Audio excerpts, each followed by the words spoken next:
Perhatian, penceritaan hanya sekadar perkongsian kisah benar dan dari sumber internet yang sahih.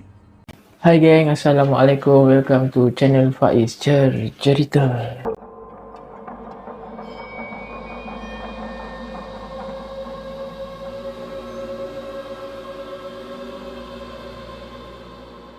Terima kasih banyak-banyak guys sebab sudi untuk tengok video kali ni, dan aku harap korang yang tengah tengok ni dapat stay tune sampai habis untuk dengarkan kisah seram yang aku nak kongsikan dalam video kali ni. Aku nak ucapkan terima kasih banyak-banyak kepada korang yang dah memang subscribe, support Faiz Cerita, pada yang selalu hadir, ada yang memberikan komen, like dan sebagainya.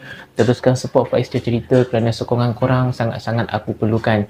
Pada yang baru kenal Faiz Cerita, pada yang baru tengok Faiz Cerita, aku nak ucapkan salam perkenalan kepada korang lah. Dan kepada korang yang baru kenal ni, aku harap kalau korang tidak keberatan, sudilah untuk bantu support hanya dengan subscribe, like dan share. Untuk kisah kali ni, apa yang aku nak kongsikan kepada korang, ada satu perkongsian ni di mana apa yang beliau bagi tahu, pengalaman seram yang menimpa dia ni apabila dia berada di dalam sebuah lift yang terletak di sebuah kondominium yang terletak di Selangor. Tapi kondominium tu tak dapatlah nak diberitahu lokasinya kat mana. Cuma apa yang boleh dikongsikan, kondominium ni terletak di Bangi. Apa yang dia beritahu geng tentang perkongsian dia ni, pada akhir tahun 2021, keluarga dia bercadang lah nak pergi bercuti dan nak menginap dekat kondominium ni. Kata dia sebenarnya kondominium ni ayah dia dah membeli sejak dia dalam berstatus seorang pelajar lagi. Apabila dia dah berkahwin, dia pindah daripada kondominium tu dan dia berpindah ke satu rumah teres bersama dengan suami dia lah. Tapi untuk percutian kali tu, dia kata entah macam mana ayah dia ni mengajak mereka ni semua nak bercuti dan nak check in dekat kondominium tu. Dipendekkan cerita, ada satu hari tu bila mereka ni semua dah sampai dekat kondominium tu, ayah dia pergi ambil kunci dekat kaunter reception, di mana ahli keluarga yang lain tunggu dekat kereta lah. Setelah selesai ayah dia ambil kunci dekat kaunter tu, mereka semua pun pergi dekat parking lot nak parkingkan kereta. Lepas dah sampai dekat parking kereta, dah parking kereta tu, mereka pun ambil lah barang-barang daripada kereta, bawa keluar.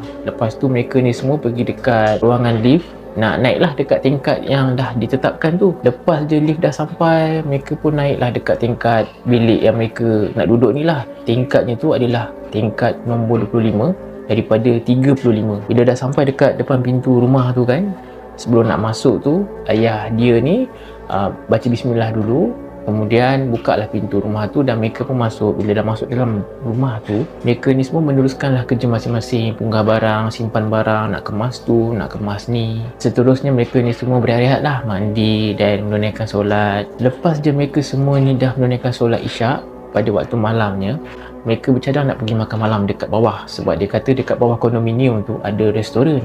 Tanpa mereka semua ni banyak soal, mereka semua ni pun pergilah ke tingkat 1 sebab restoran tu terletak dekat tingkat 1.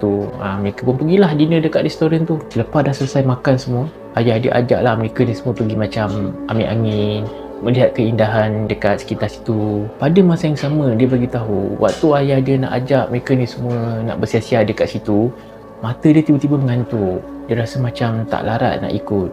Dia pun bagi tahulah dekat ayah dia yang dia ni tak nak ikut, mata tak larat sangat nak buka ni, tiba-tiba rasa mengantuk. Jadi dia kata dia nak naik dululah kat rumah. Lepas dia dah bagi tahu dekat ayah dia yang dia tak nak ikut, ayah dia pun bagilah kunci. Ayah dia bagi kunci dekat dia, nah ambil kunci ni, ini kunci spare ni, jangan hilang pula kunci ni.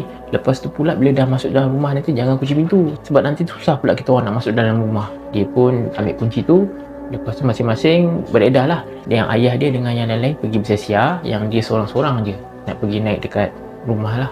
Lepas tu dia pun pergilah dekat ruangan lift, tekanlah lift tu nak naik ke atas. Dalam beberapa saat menunggu lift sampai, apa yang dia beritahu kat sini, dia kata pelik sikit. Sebab dia kata yang dia tekan tu lift lain tau geng, tapi yang terbuka untuk dia naik ni lift lain, iaitu lift bomba. Waktu pintu lift bomba tu terbuka, dia kata dia macam pelik juga geng. Dia macam nak naik ke tak nak naik, nak naik ke tak nak naik. Tapi dia kata dalam keadaan tu, yelah bukan ada kebakaran, ada emergency kan. Dia bagi tahu mata pun dah mengantuk sangat ni. Dia pun masuk kat dalam lift bomba tu dan dia tekanlah butang lift tu tingkat 25. Lepas dia dah tekan tingkat 25 tu, dia tekanlah butang lift untuk tutup kan pintu lift tu. Tapi dia kata dia pelik. Lepas dia dah tekan button untuk close pintu lift tu, dia masih lagi berada di tingkat 1. Sedangkan butang lift tingkat 25 tu menyala warna merah. Tapi lift tu masih kat situ. Pintu pun dah tertutup dah. Asal lift ni macam ni rosak ke? Banyak kali dia tekan butang tingkat 25 tu. Dia tekan banyak kali, geng. Last kali dia tekan sekuat hati dia dah geram sangat, dia kata. Akhirnya gerak pula lift tu naik ke atas. Dengan keadaan yang sangat mengantuk, dia kata dia sempatlah juga melelapkan mata dia dalam lift tu dalam beberapa saat. Dalam pada masa dia tengah lelapkan mata dia sekejap tu, tiba-tiba lift berhenti tau. Dia ingat dah sampailah dekat tingkat 25 tu. Yang paling pelik dan misterinya, dia kata, yang membuatkan dia rasa macam terkejut, dia pandang dekat skrin lift tu, kan ada skrin nombor tu kan. Dia pandang je dekat situ, dia dah berada dekat tingkat 33, geng. Sedangkan dia tak tekan pun tingkat 33. Butang tingkat 33 tu pun tak menyala warna merah. Yang menyala warna merah tingkat 25 yang dia tekan tu. Dia tekan lah berkali-kali, geng. Dia tekan tingkat 25 tu kan, butang tu. Lift tak bergerak-gerak, geng, dia kata. Dia dah rasa macam panik dah, dia kata. Dia tekan. Memang tak bergerak langsung, dia kata. Dan dia tak ada terfikir pun nak tekan loceng ke apa ke. Masa tu tak terfikir langsung. Lepas tu pula yang membuatkan dia bertambah macam takut dan rasa panik tu dah membuat-buat, lampu lift boleh tiba-tiba terpadam. Bila lampu lift terpadam, geng, dia kata hampir menangis jugalah dibuatnya. Tapi nasib baik, dia kata waktu tu dia teringat yang dia ada bawa handphone kat dalam poket seluar. Lepas tu dia ambil handphone dalam poket seluar tu, dia on flashlight, dia pun suluh lah dekat sekeliling dalam lift tu. Membuatkan dia rasa macam betul-betul tak tahan lah. Dia kata keadaan dekat dalam lift tu, butang apa semua macam dah tak berfungsi dah. Bila dia dah nampak dalam keadaan lift tu macam tu, dia kata tangan dia dah menggeletar dah, geng. Dia kata dah takut sangat dah ni. Dalam keadaan menggeletar tu, lemah tu, dia nak cuba tekan jugalah butang lift yang ada dekat situ. Mana-mana butang yang ada, mana tahu ada yang berfungsi kan. Tapi malangnya tak ada yang berfungsi. Dalam keadaan yang sepi sunyi dalam lift tu, gelap lagi, dia ada dengar suara bisikan pula, geng. Dia kata jelas sangat dia ada dengar suara yang berbisik dekat telinga dia. Suara tu dia kata memang sangat-sangat jelas berada di belakang dia yang sedang berbisik dekat dia ni.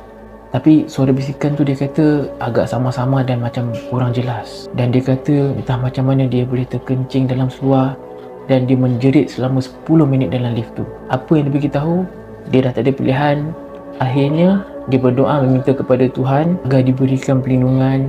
Dan dibacalah ayat-ayat Al-Quran yang dia tahu, yang dia hafal, yang dia ingat, sambil dia dalam keadaan yang menangis. Dengan izin Tuhan, suara yang berbisik tu hilang dengan serta-merta. Waktu tu dia dah dalam keadaan yang lega sedikit lah. Tapi keadaan tubuh badan dia, tangan dia masih lagi tak dapat nak berhenti daripada bergoyang. Yang paling dia sangat-sangat bersyukur dan Alhamdulillah, dia kata lampu dekat dalam lift dah mula menyala. Lepas lampu dah menyala dalam lift tu, dia cepat-cepatlah tekan butang tingkat 25 tu. Bila dia tekan, menyala warna merah. Lepas tu lift tu pun bergeraklah untuk turun ke tingkat 25. Dia rasa lega sangat sebab lift tu berjaya sampai ke tingkat 25 dan pintu lift pun terbuka. Bila dah terbuka tu, dia terus lari melompat keluar daripada lift tu, terus pergi menuju dekat dalam rumah lah. Dia terus masuk dalam bilik sebab dia kata dia takut kalau tiba-tiba ada makhluk yang nak mengejar dia ni. Dan dia pun ambil keputusan untuk pergi mandi dan terus tidur. Bila menjelang keesokan paginya ni, dia ceritalah apa yang berlaku kat atas diri dia ni kepada seluruh ahli keluarga dia ni.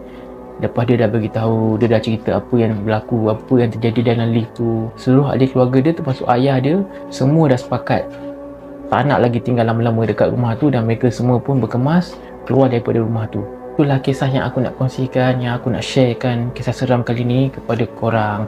Memang kisah ni tidak begitu panjang, hanya sekadar ringkas, tapi perkongsian ni adalah merupakan sebuah perkongsian kisah benar yang berlaku ke atas diri beliau ni, yang di mana berlaku ke atas diri dia ni pada tahun 2021. Itu saja, geng. Terima kasih banyak-banyak sebab sudi untuk stay tune tengok video kali ni sampai habis, dan aku nak minta maaf banyak-banyak sekiranya ada kelemahan, kekurangan.